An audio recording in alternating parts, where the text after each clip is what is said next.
Carnegie. Recording by Paul Adams. The Art of Public Speaking by Dale Carnegie and Joseph Berger Essenwein. Chapter 26, Riding the Winged Horse. To think and to feel constitute the two grand divisions of men of genius, the men of reasoning and the men of imagination. Isaac Disraeli, Literary Character of Men of Genius.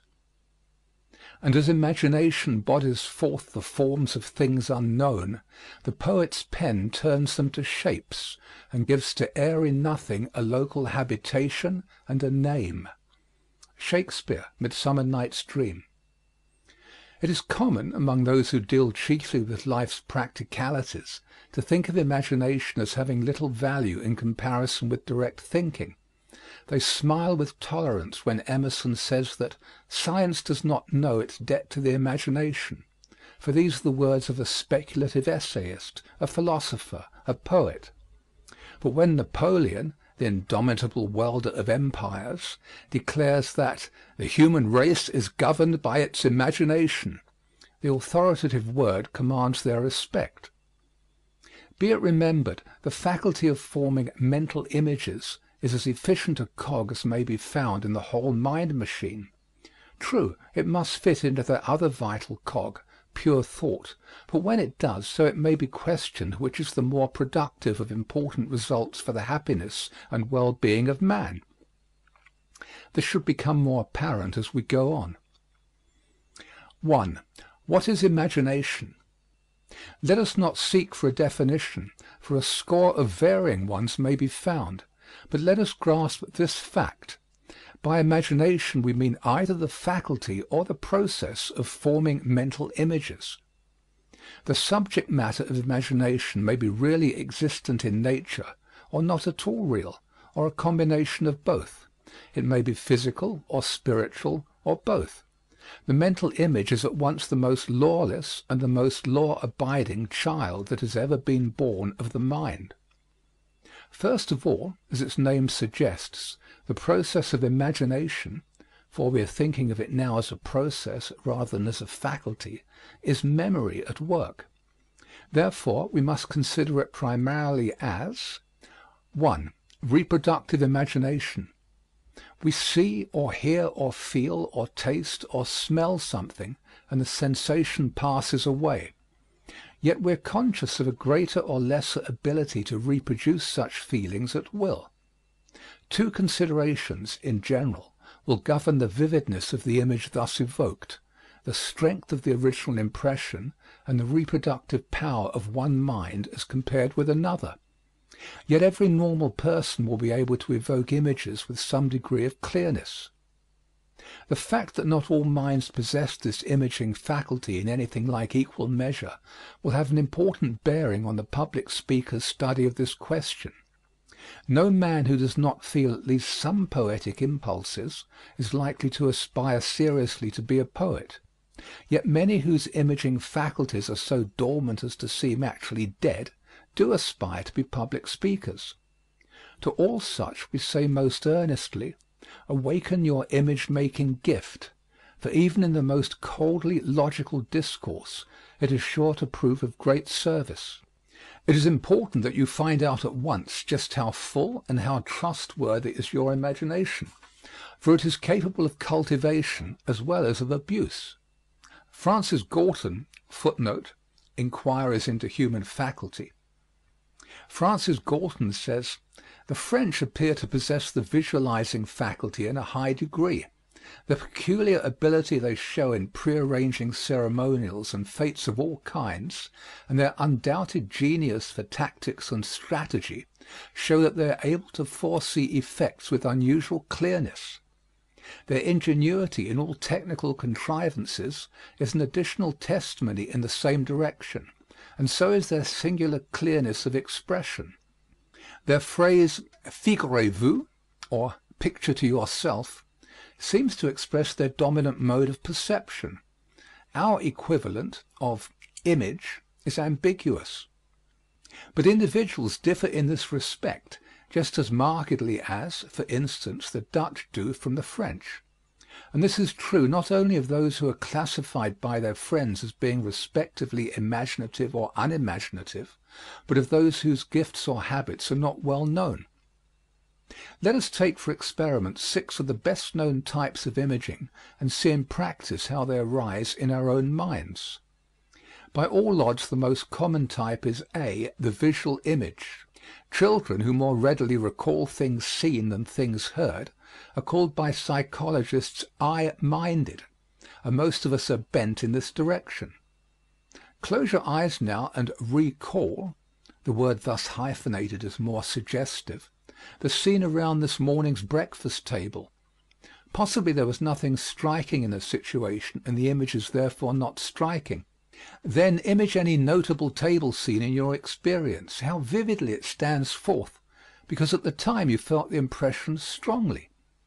Just then you may not have been conscious of how strongly the scene was laying hold upon you, for often we are so intent upon what we see that we give no particular thought to the fact that it is impressing us. It may surprise you to learn how accurately you are able to image a scene when a long time has elapsed between the conscious focusing of your attention on the image and the time when you saw the original. B. The auditory image is probably the next most vivid of our recalled experiences.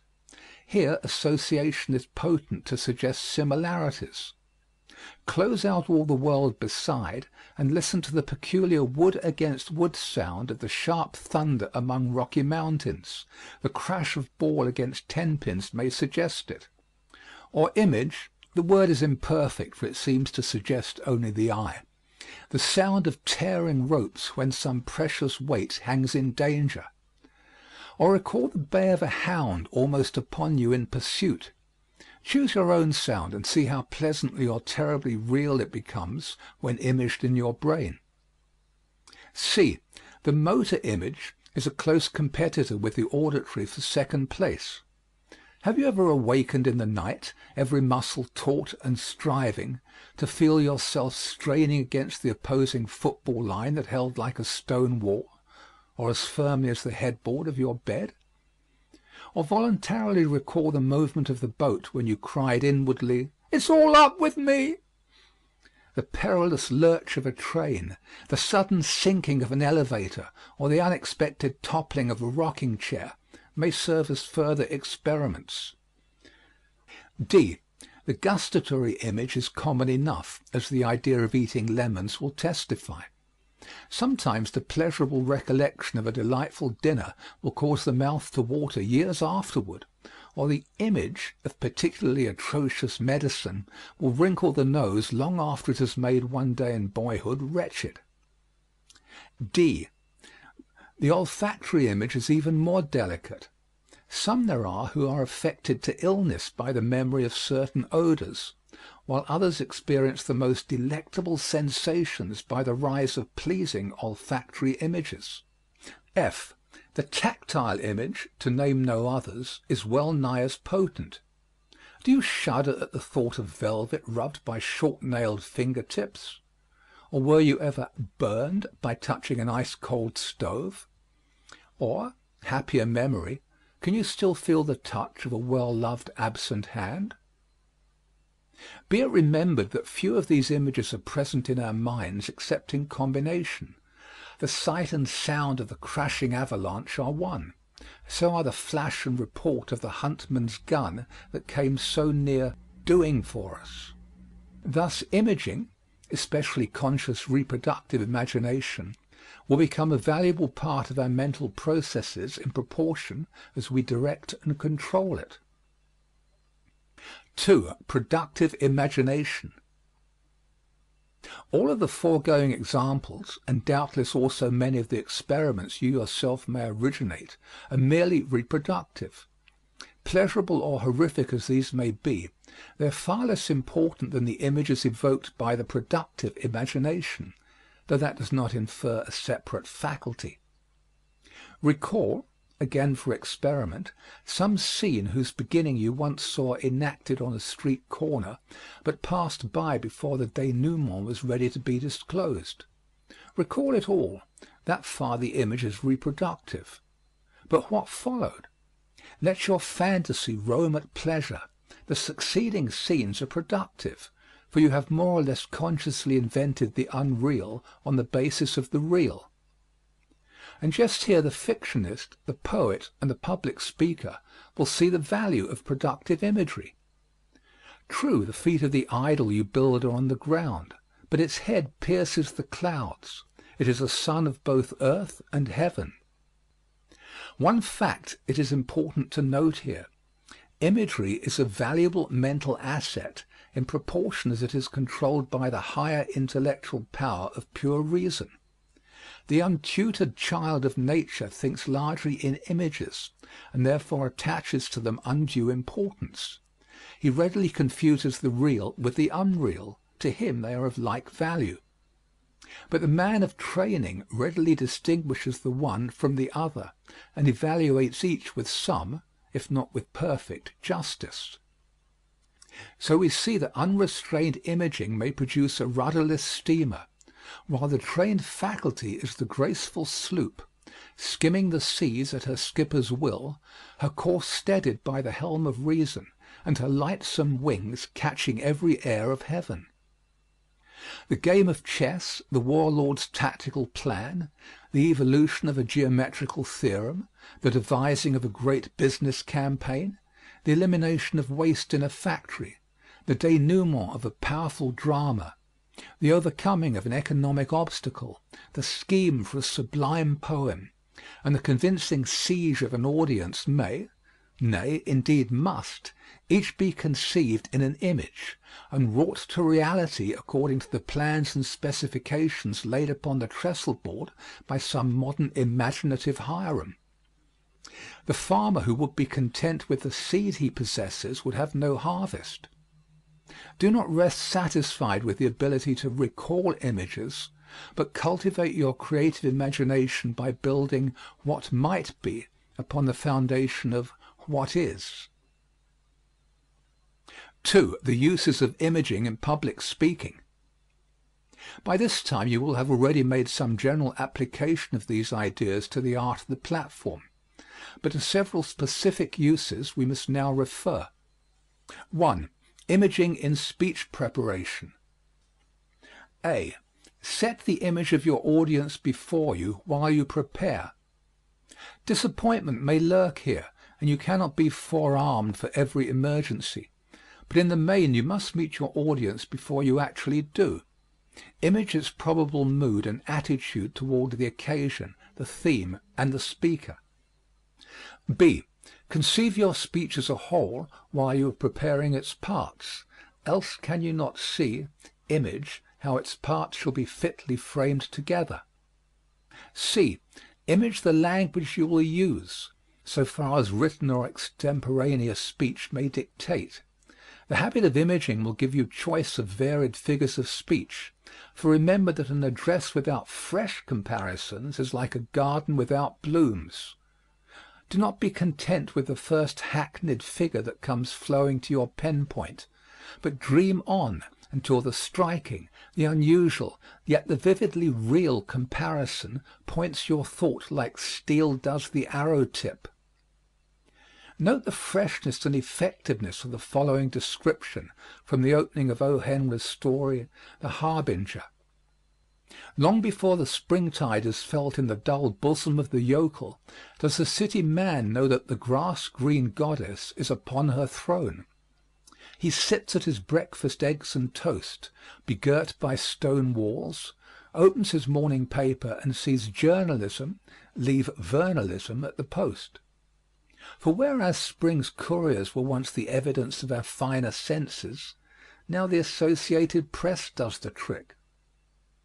The warble of the first robin in Hackensack, the stirring of the maple sap in Bennington, the budding of the pussy willows along the main street in Syracuse, the first chirp of the bluebird, the swan song of the Blue Point, the annual tornado in St. Louis, the plaint of the peach pessimist from Pompton, New Jersey, the regular visit of the tame wild goose with a broken leg to the pond near Bilgewater Junction, the base attempt of the drug trust to boost the price of quinine foiled in the House by Congressman Jinks, the first tall poplar struck by lightning, and the usual stunned picnickers who had taken refuge, the first crack of the ice jam in the Allegheny River, the finding of a violet in its mossy bed by the correspondent at Round Corners. These are the advanced signs of the burgeoning season that are wired into the wise city, while the farmer sees nothing but winter upon his dreary fields. But these be mere externals. The true harbinger is the heart. When Strephon seeks his Chloe and Mike his Maggie, then only has spring arrived, and the newspaper report of the 5-foot rattler killed in Squire Pettigrew's pasture confirmed. A hackneyed writer would probably have said that the newspaper told the city man about spring before the farmer could see any evidence of it, but that the real harbinger of spring was love, and that in the spring a young man's fancy lightly turns to thoughts of love. 2. Imaging in speech delivery. When once the passion of speech is on you, and you are warmed up, perhaps by striking till the iron is hot, so that you may not fail to strike when it is hot, your mood will be one of vision. Then (a) re-image past emotion, of which more elsewhere. The actor recalls the old feelings every time he renders his telling lines. (b) Reconstruct in image the scenes you are to describe. (c) Image the objects in nature whose tone you are delineating, so that bearing and voice and movement (gesture) will picture forth the whole convincingly.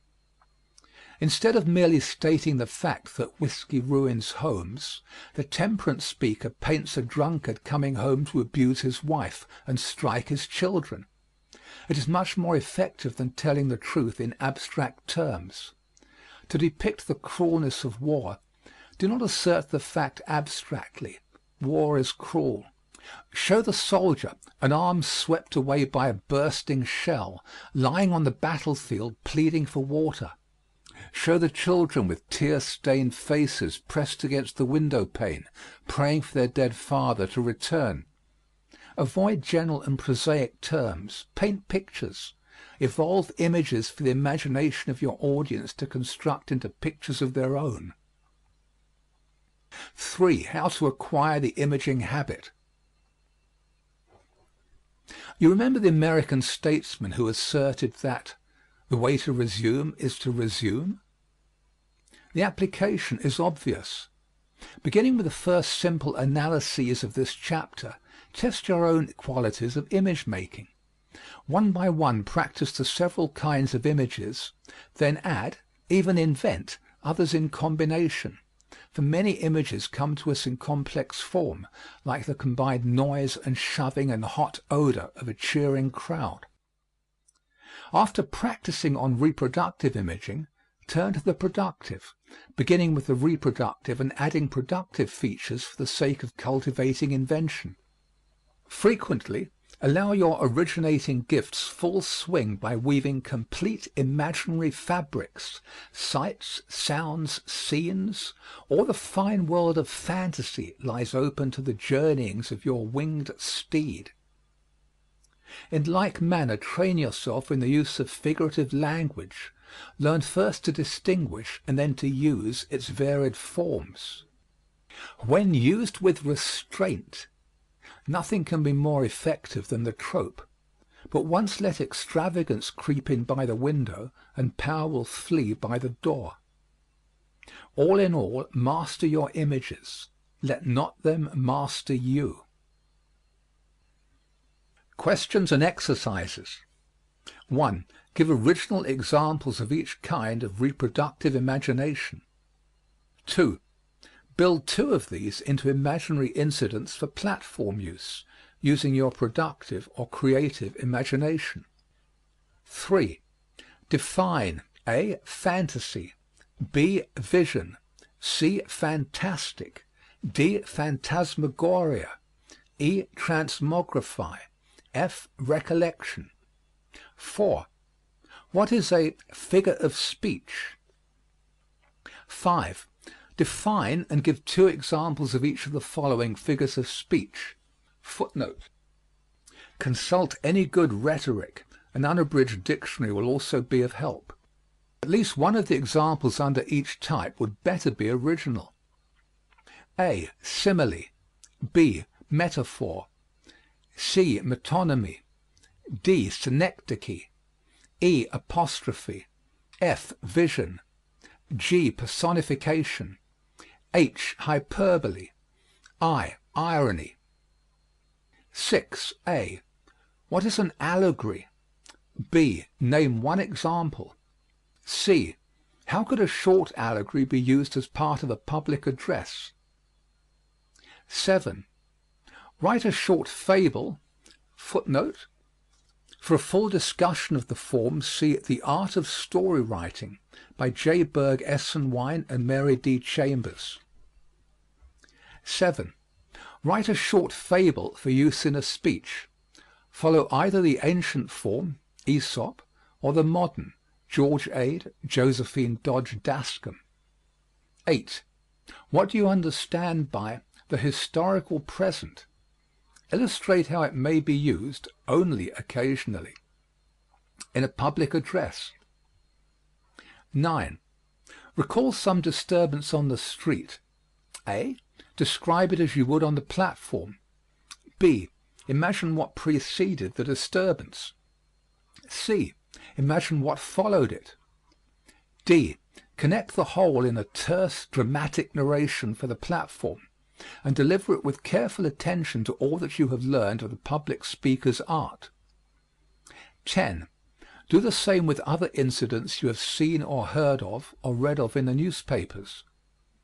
Note: it is hoped that this exercise will be varied and expanded until the student has gained considerable mastery of imaginative narration. See chapter on narration. 11. Experiments have proved that the majority of people think most vividly in terms of visual images. However, some think more readily in terms of auditory and motor images. It is a good plan to mix all kinds of images in the course of your address, for you will doubtless have all kinds of hearers. This plan will serve to give variety and strengthen your effects by appealing to the several senses of each hearer, as well as interesting many different auditors. For exercise, A. Give several original examples of compound images, and B. Construct brief descriptions of the scenes imagined. For example, the falling of a bridge in process of building. 12. Read the following observantly. The strikers suffered bitter poverty last winter in New York. Last winter, a woman visiting the east side of New York City saw another woman coming out of a tenement house wringing her hands. Upon inquiry, the visitor found that a child had fainted in one of the apartments. She entered and saw the child ill and in rags, while the father, a striker, was too poor to provide medical help. A physician was called and said the child had fainted from lack of food. The only food in the house was dried fish. The visitor provided groceries for the family and ordered the milkman to leave milk for them daily. A month later she returned. The father of the family knelt down before her and, calling her an angel, said that she had saved their lives, for the milk she had provided was all the food they had had. In the 2 preceding paragraphs we have substantially the same story, told twice.